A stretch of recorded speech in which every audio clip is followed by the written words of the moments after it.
പഠനത്തിനും ശാസനത്തിനും തെറ്റുതിരുത്തലിനും നീതിയുള്ള പരിശീലനത്തിനും ഉപകരിക്കുന്നു.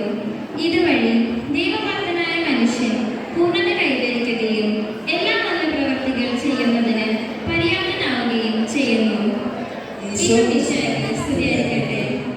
വിശ്വാസത്തിൽ വളരുവാനും ദൈവത്തിൽ ജീവിക്കുവാനും പോളിലിടവകെ പ്രത്യാശയുടെ നക്ഷത്രങ്ങളെ രൂപപ്പെടുത്തുന്ന നമ്മുടെ മതബോധന വിഭാഗത്തിന്റെ വാർഷികാഘോഷം 2026 എല്ലാവരെയും ഏറ്റവും സ്നേഹപൂർവ്വം സ്വാഗതം ചെയ്യുന്നു.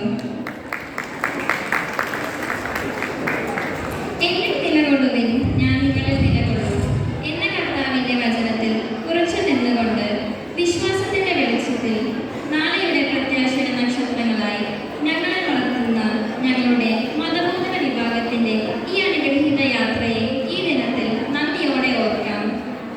ബഹുമാനപ്പെട്ട വിഭുവച്ചനെയും സിസ്റ്റർ ബീനയെയും എല്ലാ മതാധ്യാപകരെയും നന്ദിയോടെ ഓർക്കാം.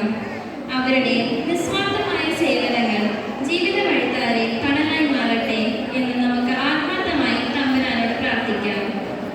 വിശ്വാസ പരിശീലനം എന്നത് അതുവരെ പഠനമല്ല, അത് വിശ്വാസ രൂപീകരണമാണ്, ജീവിത സാക്ഷ്യമാണ്, ക്രിസ്തുവിനെ അനുകരിച്ചുള്ള ജീവിതമാണ്. ദൈവത്തിന്റെ പാത്രത്തിനും സഭയുടെ വളർച്ചയ്ക്കും നമ്മുടെ കുട്ടികളുടെ ആത്മീയ പുരോഗതിക്കും സമർപ്പിച്ച